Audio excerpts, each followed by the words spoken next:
पाकिस्तान मना रहा है अपना नेशनल डे। इस मौके पर इस्लामाबाद में पाकिस्तान की सेना ने अपना दमखम दिखाया और दिल्ली में पाकिस्तानी हाई कमीशन में एक पार्टी की गई। भारत के सख्त एतराज के बावजूद इस पार्टी में पाकिस्तान की ओर से कश्मीर के सभी अलगाववादी नेताओं को दावत दी गई। भारत बार बार कहता है कि भारत पाकिस्तान के मसलों में अलगाववादियों के लिए कोई जगह नहीं है, लेकिन इसके बावजूद पाकिस्तान ने आज अलगाववादियों को गले लगाया। इस तरह पाकिस्तान ने एक बार फिर साबित कर दिया कि हिंदुस्तान के साथ रिश्ते बेहतर करने को लेकर वो कितना गंभीर है।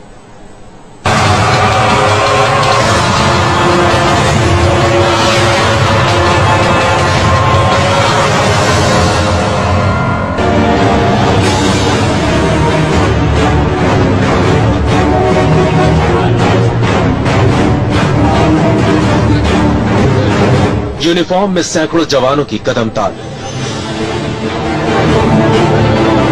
आसमान की ऊंचाई नापते हवाई जहाजों का दस्ता, हवा में रंगीन लकीरें बनाते एयरक्राफ्ट,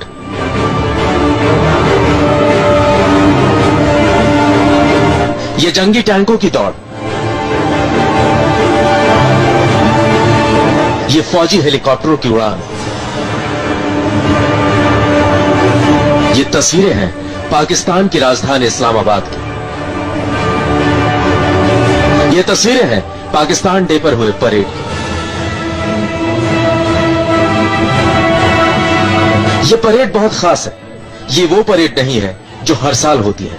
ये परेड 7 साल बाद हो रही है, क्योंकि पिछले 7 साल से दहशतगर्दी ने पाकिस्तान के इस जश्न का रास्ता रोक रखा था।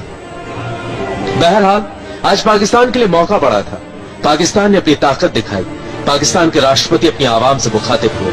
उन्होंने हिंदुस्तान से दोस्ती की बात की, लेकिन यह भी कहा कि पहले कश्मीर का मुद्दा हल होना चाहिए। पाकिस्तान अपने तमाम हमसायों के साथ बराबरी की सतह पर पुरअमन दोस्ताना ताल्लुकात कायम रखना चाहता है।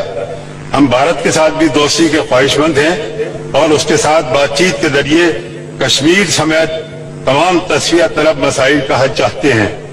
हम वादे करते हैं कि मसला कश्मीर कश्मीरी अवाम की उमंगों के ऐन मुताबिक अक़वाम मुत्तहिदा की करारदादों की रोशनी में ही हल हो सकता है, और यही हल इलाकाई सलामती और खित्ते में पायदार अमन की वाहिद बुनियाद है।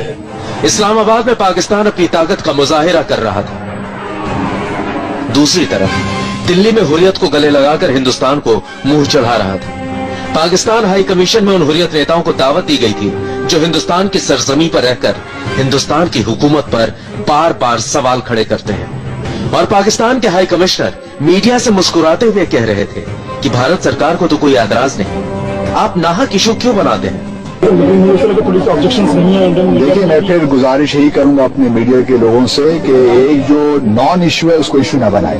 पाकिस्तान डे के जलसे के लिए पाक हाई कमिश्नर की ओर से मीरवाइज उमर फारूक, सैयद अली शाह गिलानी, शब्बीर शाह और यासीन मलिक जैसे तमाम अलगाववादी नेताओं को दावत दी गई। पाकिस्तानी उच्चायुक्त की दावत और मेजबानी से उत्साहित होकर अलगाववादी नेता भी पाकिस्तान के मसले में अपनी अहमियत साबित करने में जुटे नजर आए। हुर्रियत सपोर्ट करना चाहती है। हम एक पुल और एक ब्रिज का काम करना चाहते हैं ताकि ये दोनों देशों के दरमियान जो ये तलखियां हैं, जो दूरियां हैं, उनको कम किया जा सके। लेकिन वो तभी मुमकिन होगा जब हमारी भी बात सुनी जाए। हिंदुस्तान और पाकिस्तान के लोगों के लिए अगर हम चाहते हैं हम उनसे रहे, जहाँ पीस हो, डेवलपमेंट हो, लोगों का शानदार मुस्तकबिल हो, तो कश्मीर के मसले को हल करने की जरूरत है। अगर ये मसला हल होता है तो हिंदुस्तान और पाकिस्तान और कश्मीरियों का मुस्तकबिल भी बन जाएगा और यहाँ पर हालात भी ठीक रहेंगे।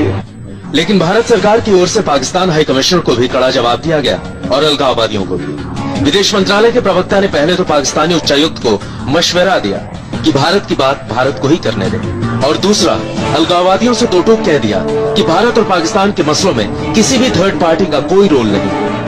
You know, the government of India prefers to speak for itself, having repeated it on so many occasions that there should be no scope for misunderstanding or misrepresenting India's position on the role of the so-called Hurriyat. Let me reiterate, there are only 2 parties and there is no place for a third party in resolution of India-Pakistan issues. The only way forward for proceeding on all outstanding issues is a peaceful bilateral dialogue within the framework of the Simla Agreement and Lahore Declaration. Pakistan की नीयत का अंदाजा इसी बात से लगाइए। दिल्ली में Pakistan day के जलसे में शामिल होने के लिए हाल ही में जेल से छूटे मसरत आलम को ही दावत दी गई थी। वो मसरत आलम जिस पर 2008 से 2010 में भारत विरोधी मुहिम चलाने का आरोप है, जिसके भारत विरोधी प्रदर्शनों के दौरान पत्थरबाजी में 100 से ज्यादा लोगों की जान गई थी। हालांकि मसरत ने पहले ही साफ कर दिया था कि वो पाकिस्तान के जश्न में शरीक नहीं हो पाएगा। दावत पे जाने से या न जाने से इस पर कोई असरअंदाज नहीं होगा। हमारा एक मौक़िफ़ है तो हिंदुस्तान के लोगों को, वहाँ के नेताओं को, वहाँ की पॉलिटिकल पार्टीज को इस बात को समझ लेना चाहिए कि रियासत जम्मू कश्मीर के लोग क्या चाहते हैं। आज पाकिस्तान डे, वो तारीख जब मोहम्मद अली जिन्ना की पहल के चलते 23 मार्च 1940 को पाकिस्तान रेजोल्यूशन आया था और अलग मुल्क के तौर पर पाकिस्तान के जंग का रास्ता साफ हुआ था। लेकिन इस अहम दिन पर भी पाकिस्तान ने दिल्ली में सरकार की नाक के नीचे हिंदुस्तान के दुश्मनों से बातचीत करना पसंद किया। और ये सब तब है जबकि सुबह ही खुद प्रधानमंत्री मोदी ने चिट्ठी लिखकर नवाज शरीफ को पाकिस्तान डे की बधाई दी थी। आपसी बातचीत से मसले हल निकालने का सुझाव दिया था। जम्मू से रमन सैनी के साथ मनीष झा, इंडिया टीवी, दिल्ली।